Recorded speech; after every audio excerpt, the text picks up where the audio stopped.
Wise men built his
Well, I hope Terry Joe will forgive me for not taking part in that little ritual to get rid of the wiggles. If the wiggles have anything to do with energy, I need all of them I can get.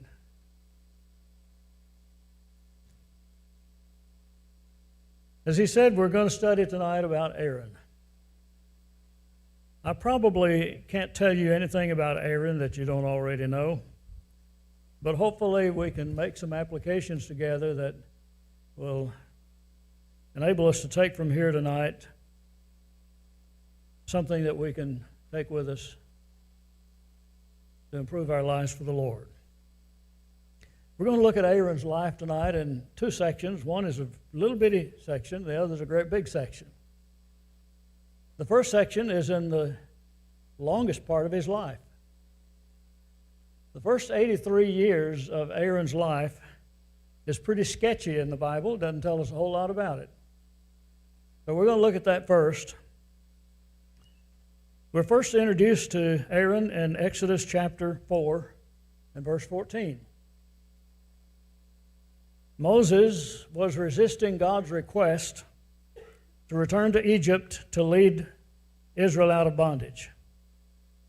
He had given all kinds of excuses for why he couldn't do it. And the last one that he gave was, well, Lord, I'm just not a very good talker. I can't talk very well. I'm uncomfortable with talking, and you need to get somebody else to do that because I'm just not a good enough speaker. Well, the Lord was pretty upset, but he said, okay, is not your brother Aaron a good speaker? I'll send him along, and he'll do your talking for you. God said, I'm going to tell you what to tell the people. You tell Aaron what to tell the people, and Aaron will tell the people. So Aaron was kind of a go-between between Moses and the people, which I think kind of sets the precedent for what his life was all about. He was a priest. And he was between the people and God. He ministered to the people and for the people, in behalf of the people, before God. It isn't until chapter 6, if you want to turn there in your Bible. We're not going to spend a lot of time there, but for future reference, this is the earliest information we have about Aaron's family. We learn in verses 16 to 25 that he was a descendant of Levi. And of course, you know that the Levitical tribe was the priesthood tribe. This is to establish that Aaron was of the right tribe. Levi was the third son of Jacob. Now, thinking of the way Hebrew protocol worked, we may wonder why God chose the third son of Jacob rather than the first son of Jacob to sire the priest and the family that the priesthood would come out of from that day throughout the total history of the Hebrew Jewish people. But we don't always know why God does what he does. He doesn't have to tell us why he does what he does. He's God. And we might make the same choice he made if we knew what he knew. But we don't know what he knows, so we don't always know why he does what he does. But one thing I can be sure of, he did what he did because it was the best thing to do. The judgments that he make are all righteous judgments. And to select Levi, the third son of Jacob, as the tribe from whom the priesthood would come, must have been best for reasons that God never told us and for reasons that we don't know. He was the first son of Amram. We're going to say more about this genealogy as we get on further into it when it relates to Korah. But Amram married a woman named Jochebed. If you remember the movie, The Ten Commandments, she was called Yoshabel. Well, that really is the Hebrew pronunciation. And Amram and Jochebed had 3 children, Miriam, the daughter was the oldest. She's not mentioned in this genealogy, and frequently the girls are not mentioned in genealogies of the Hebrews. But Aaron was the next, and he was the older brother of Moses. Aaron was 3 years older than Moses. And when God sent Moses back to the land of Egypt to lead them out of Egyptian bondage, Moses' older brother accepted much of the responsibility to communicate what God is saying, not only to the people of Israel, who also needed to be persuaded that Moses and Aaron had been sent to lead them out, but also to Pharaoh, who of course was going to resist their desire to leave the land of Egypt. Aaron's wife was named Elisheba, and she bore him 4 sons, Nadab and Abihu, which are most famous, I suppose, because of their mistake that we'll talk about later. And then the 2 younger boys were Eleazar and Ithamar, who continued the priesthood on after Aaron died. You may recall that Eleazar's son Phinehas stopped a plague that killed 24,000 people by killing an Israelite who had committed fornication with a Moabite woman in worshiping of the Moabite god.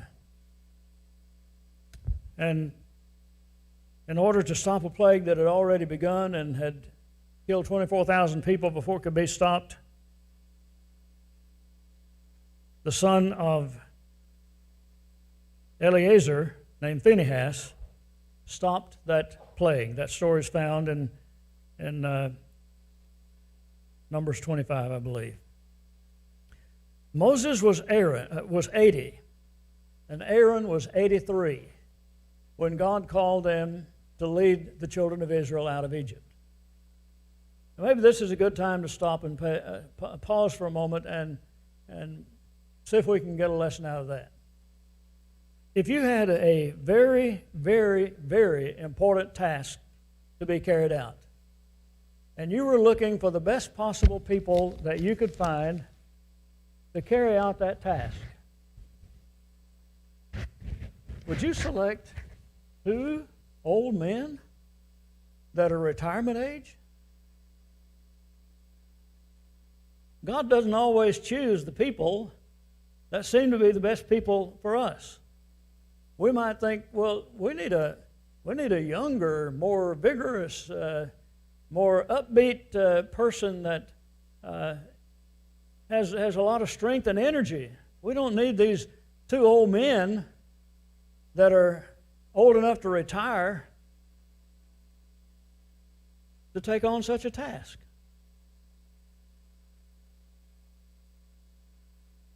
We are plagued sometimes by what I call the retirement mentality. You know what the retirement mentality is? Well, that's what a lot of people, when they get around 50 or 60 years old, start looking forward to. I look forward to the time when I can retire, when I don't have to get up early in the morning and go to work, when I can go fishing, I can go hunting, I can do whatever I want to do. I can even go play golf if I want to, all day long.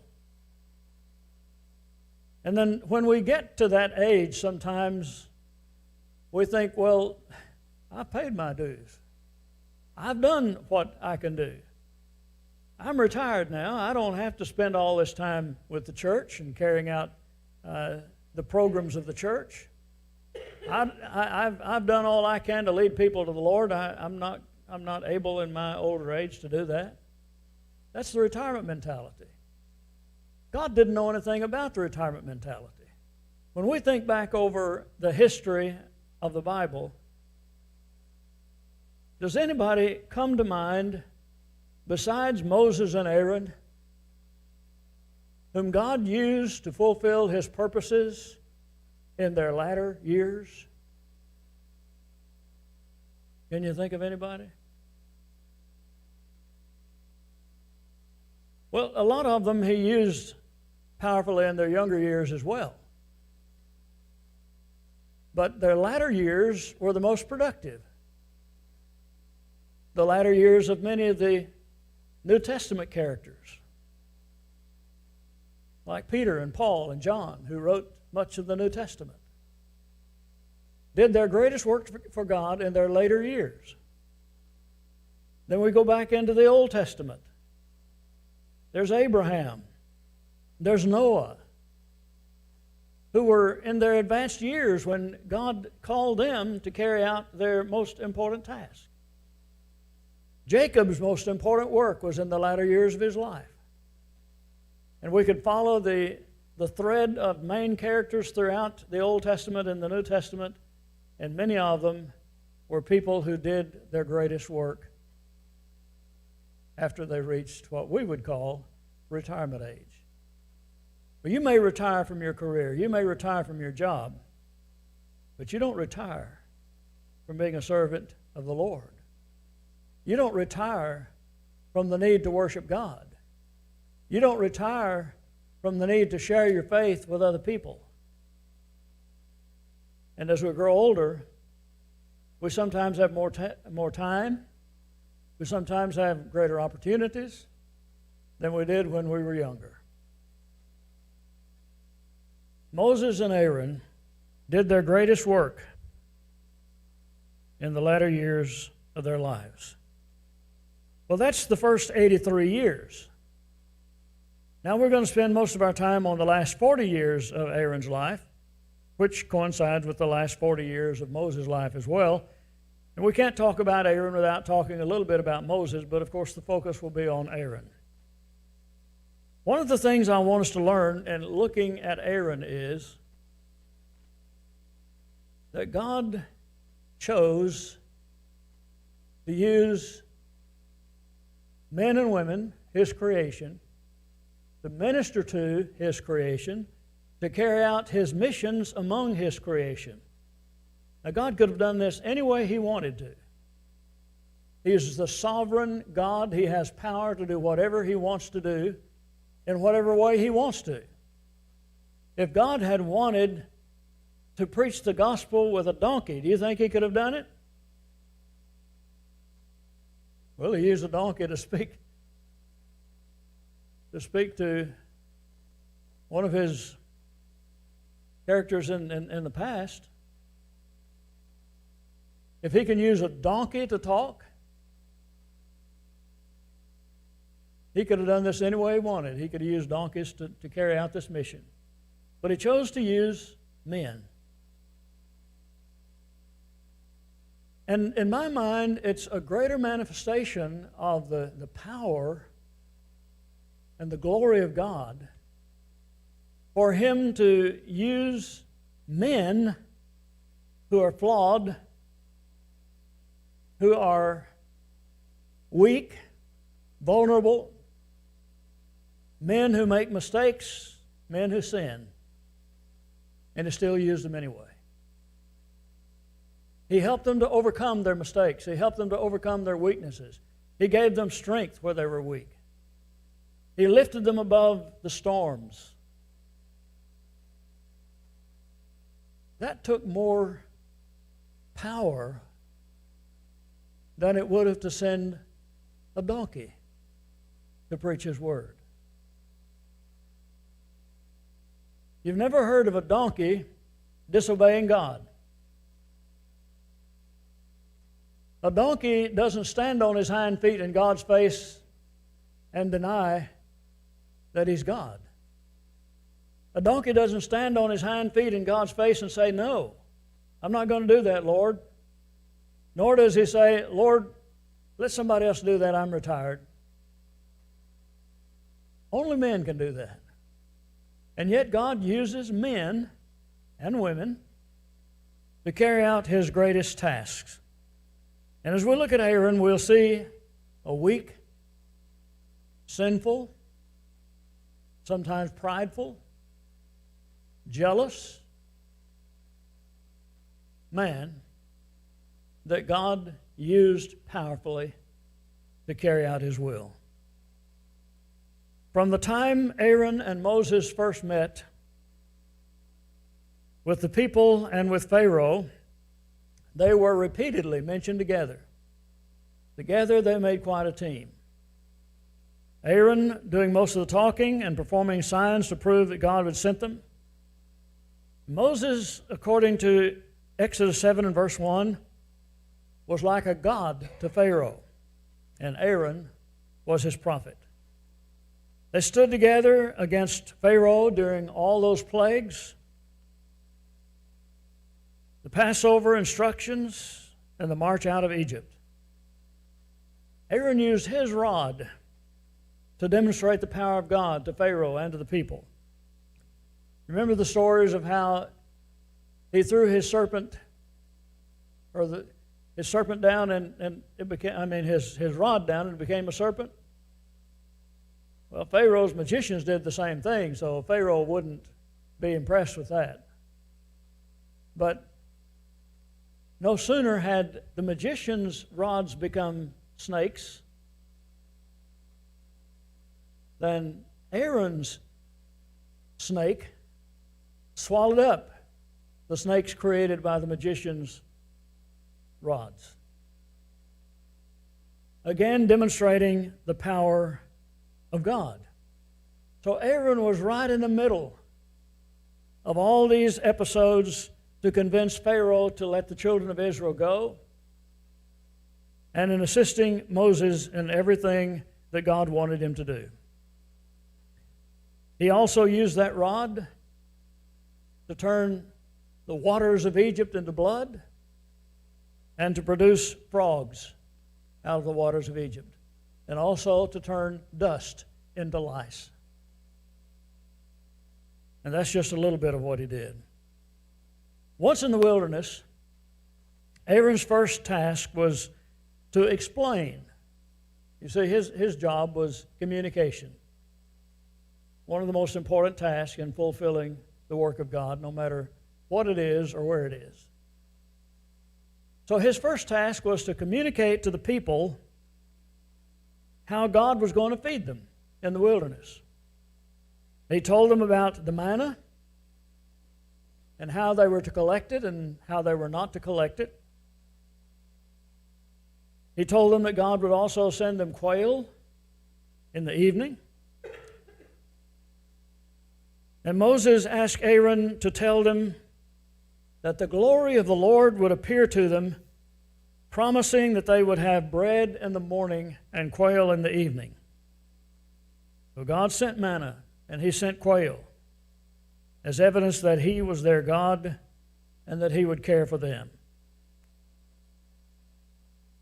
Aaron kept a pot of this manna as a testimony of God's provision, and it was later placed in the Ark of the Covenant as a lasting memorial of what God had done for them, according to Hebrews 9 and verse 14.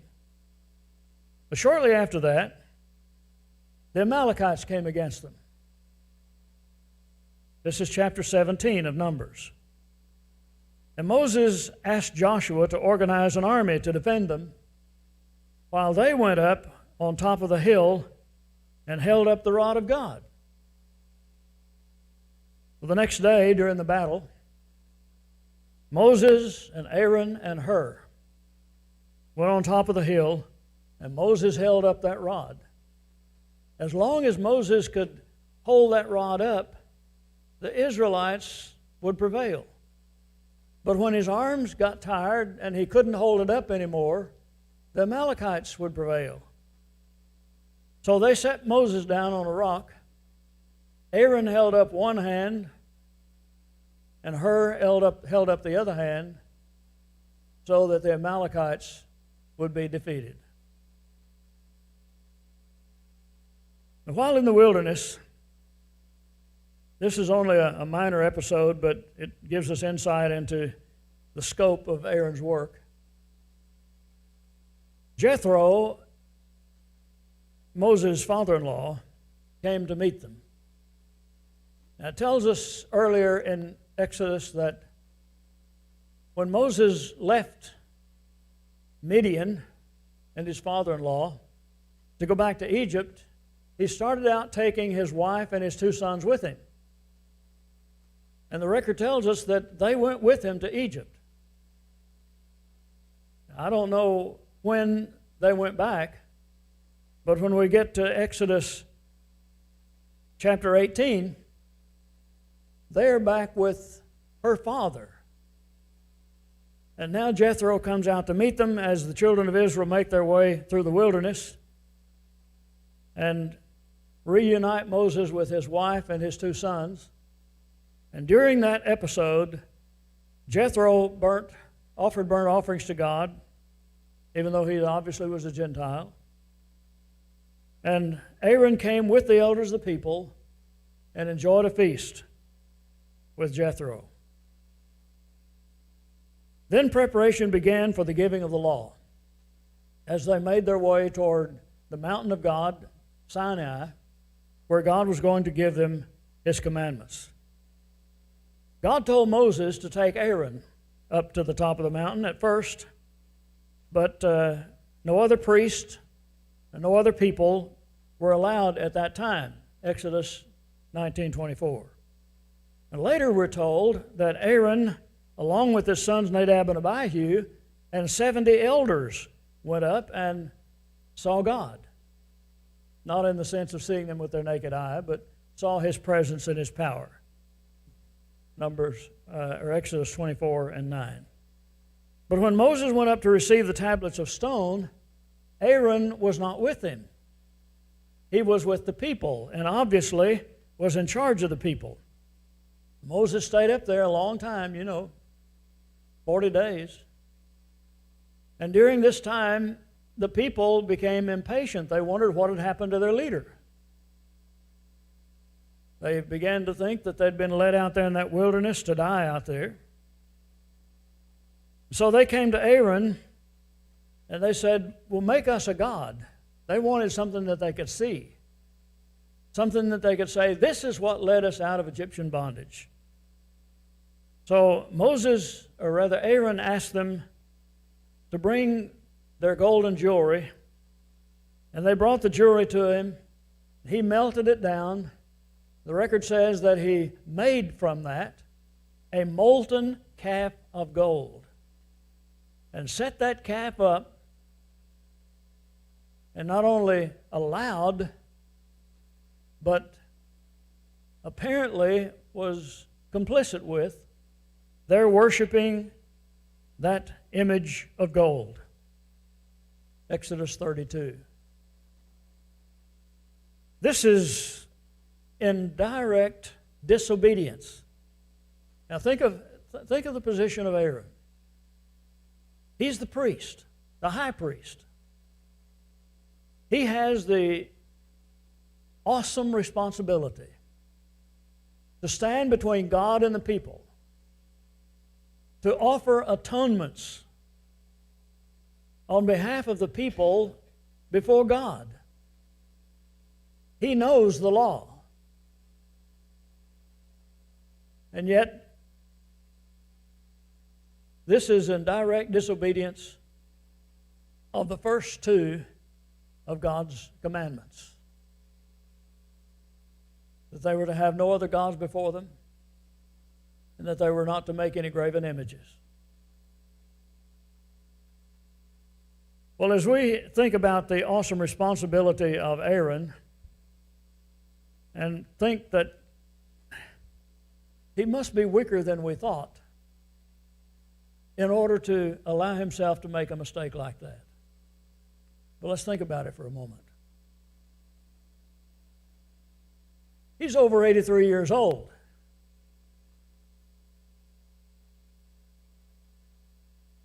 Is it common for an 83-year-old man to bow to peer pressure? We usually think of peer pressure in terms of young people, and those of us who have raised young people remember the times when we saw our kids all wanting to be like their friends and their peers. They even wanted to wear the same blue jeans. They wanted to wear the same shoes. They all wanted to go to the same places and do the same things. And we had to fight that battle of peer pressure with our young people. But I'm here to tell you, the young people are not the only people that are moved by peer pressure. We see peer pressure causing people to bow and to cave in every facet of society today. Politics, religion, education.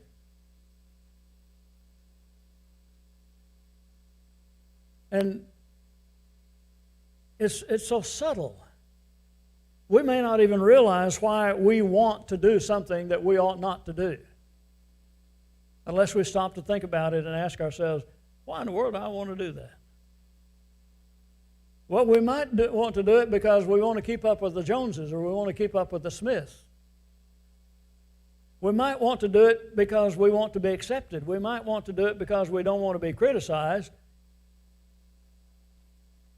We want to make everybody happy.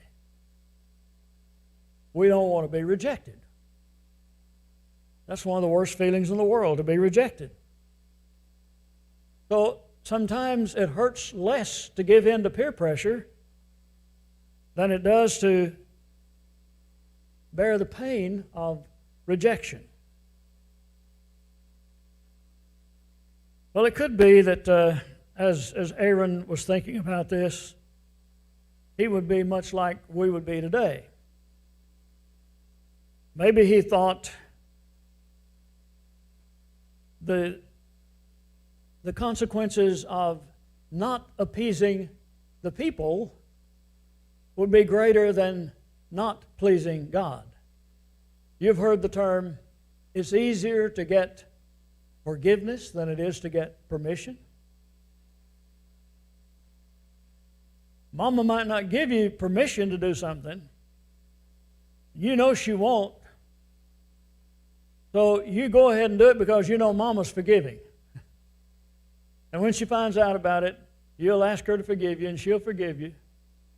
She might even forgive you whether you ask her or not. Maybe that's the line of reasoning that allowed Aaron to do this. But it also illustrates that none of us, regardless of how old we are, how young we are, none of us are exempt from temptation. Servants of God are all vulnerable to temptation. Peter was vulnerable. He denied the Lord. By the way, that was peer pressure as well. He separated himself from the Gentile brethren and visibly associated himself with the Jewish brethren. And Paul confronted him to his face, according to Galatians chapter 2. Well, we're a lot like Aaron in that we're kind of a building under construction. I'll get that in because that's the theme of what we're talking about tonight. The kids used to wear a t-shirt that had on it, "God's not finished with me yet." You ever remember one of those t-shirts? God's not finished with me yet. But when does God get finished with you? At what point in your life are you no longer under construction by God? Well, if I get this story right, there was never a time when Aaron was not under construction. He was still under construction when he died. And I'm still going to be under construction when I die. You're still going to be under construction when you die.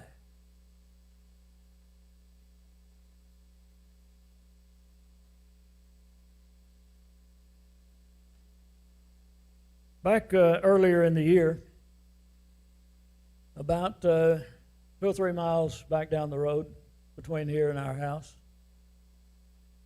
there was a building going up. It looked like a a place where it wouldn't be a very likely location for a house, so it might have been a shop building or a garage building or something like that, but it was a building going up. And the framework was up, even the rafters. One morning as we drove by there, that whole thing was laying flat on the ground. I got to wonder, well, what knocked all that down? Well, somebody said there was some wind that night before that. And there was some wind, but I couldn't see that as being strong enough to knock that whole building down, unless it struck harder right there than it did anywhere else. But it was down. Now, they're building it back. That illustrates to me how there are temptations, there are trials, there are storms of life, there are floods of life that may knock us down or knock us partly down. When that happens, do we lose faith in God? Do we say, God failed me? Or do we realize that no matter how low down we become, or how big the sin is that we commit, that God wants to start with you wherever you are, rebuilding you. And that when He starts rebuilding you, He can build you like He wants you to be built rather than the way you want to be built. And that may happen several times in a lifetime. But God never gives up. God didn't give up on Aaron, and He won't give up on you. But notice something else about Aaron's yielding to temptation. Not only did he yield to peer pressure to build this golden calf, he yielded to the temptation to build an altar and proclaim a feast to honor and to worship that god, that false god. They had a grand celebration. And since they had complained about not having anything to eat, I don't know what they ate in this celebration, but they offered sacrifices. Maybe that's what they ate. But that led to yet another temptation. Moses comes. That's another interesting part of the story, but that doesn't deal as much with Aaron. So let's stay with Aaron. Moses comes and says, Aaron, what in the world did these people do to you? What did they say to you that would motivate you to commit such a sin as this? Don't you know this is idolatry? Don't you know this is the first two things that God says He doesn't want us to do, and you've done both of them? Well, first, Aaron plays the blame game. That's one of the most popular games when we get in trouble. We're called into account about something. It's always a temptation to blame it on somebody else. So Aaron first said, well, these people are kind of hard-headed. They're kind of stubborn. I did it because that's what they wanted to do, and they were so hard-headed they wouldn't listen to me. See, he said, and he tells another lie. He says, I asked them to bring their gold, and I threw it in the fire, and out walked this golden calf. You think Moses believed that? It didn't say he didn't believe it, but you know he didn't believe it. This is only to illustrate how once you are tempted to commit one sin, that leads to another, which leads to another, which leads to another. And we know that probably more graphically in the story of David and his sin with Bathsheba. And we probably can look back in our own lives and see times when we were affected the same way. Well, what's amazing to me about this is, except for the rebuke that Aaron received from Moses, Aaron seems to have suffered minimal consequences for his role in this golden calf episode. God's forgiving. He has an important task. God is going to rebuild him. And God is going to continue to use him in spite of his weaknesses, in spite of his frailties, because he's already commissioned. It's already God's plan. The people, however, did suffer some severe consequences.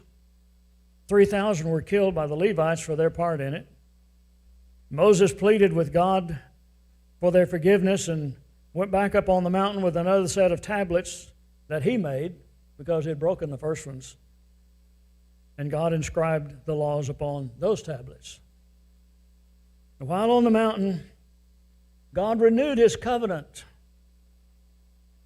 and the instruction to the priesthood, and gave Moses instructions for the building of the tabernacle and all of the things that were in it, and the sacred garments that were to be worn by the priests when they were fulfilling their duties.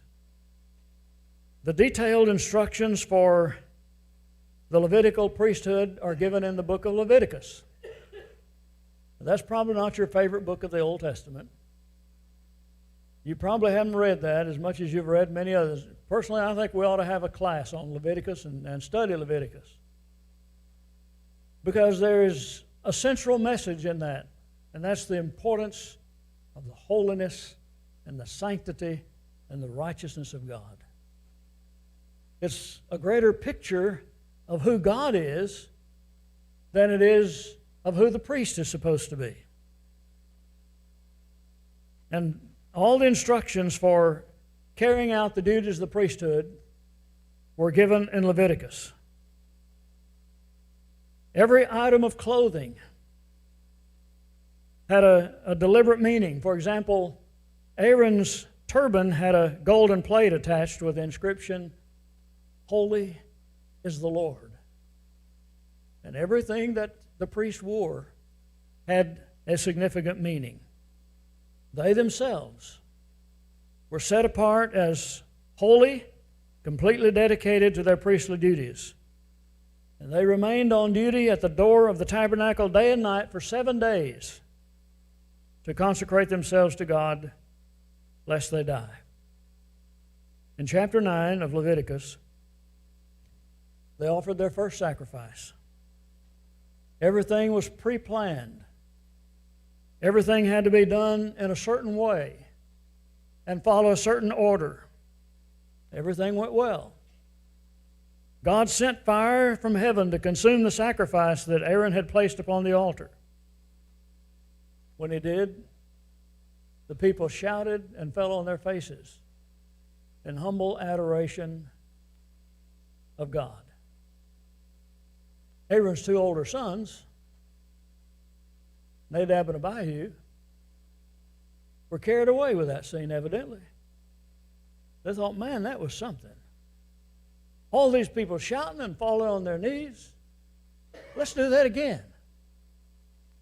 So they got out their own censers and they put their own incense on it. They got fire and put on it. Actually, the censer of the priesthood was to be equipped with fire from the altar, but they put their own fire on it. God didn't authorize any of that. He didn't authorize them offering the incense. He didn't authorize the purpose for it. And when they did that, God was so displeased that fire went out from heaven and devoured Nadab and Abihu. Well, Aaron and his remaining 2 sons, Eleazar and Ithamar, or Eleazar. Moses' son was Eleazar. Aaron's son was Eleazar. They were commanded to not even participate in the mourning, but to maintain their place at the entrance of the tent of meeting. Leviticus chapter 10. Well, sometime after that,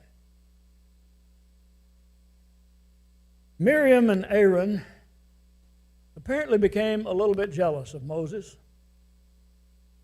Now let's try to get the picture. Moses is baby brother. And ordinarily, even in Hebrew protocol, but there are noted exceptions approved by God. But ordinarily, the eldest son would have superiority. But Moses is the one that God talks to. And after God talks to Moses, Moses tells Aaron what he's supposed to do, or what he's supposed to say, or who he's supposed to say it to. And Miriam is jealous about something as well. In fact, I think she's the main conspirator here because she's mentioned first in Numbers chapter 12. The first time this episode is mentioned, she's mentioned first. The cover story is, Moses, we're unhappy with you because you married a Cushite woman. In my judgment, that's just the cover story. The real reason was because little brother seemed to have a corner on God they didn't have. That bothered them. They wondered why Moses was the one that God always talked to, and he didn't talk to them in the same way. So they go to Moses, and they say, Moses, we don't like this Cushite woman you're married to. Actually, King James says Ethiopian, but the Hebrew word is Cushite. And there was a relationship between Ethiopians and Cushites that translators were aware of when they translated that, so they called it Ethiopian. So who is this Cushite woman or this Ethiopian woman? Ethiopian would imply that she's a black woman. But that shouldn't have anything to do with anything, because even if Zipporah was black, wouldn't make any difference if she was black or white. She was a Gentile. There are some who think that somewhere along the way, Zipporah died and Moses married somebody else that was called an Ethiopian or a Cushite woman. NASB calls it Cushite. Most other later translations do. And this Cushite woman was, in the minds of some people, Moses' second wife. Well, I'm inclined to believe that the Cushite woman is Zipporah, because there's no record of Moses having a wife that died. There's no record of his divorcing a wife. There's no record of his taking a new wife. The only wife that is mentioned in Scripture of Moses is Zipporah, the daughter of Jethro, the Midianite. And in Habakkuk chapter 3 and verse 7, the Cushites and the Midianites are mentioned together as if they're the same.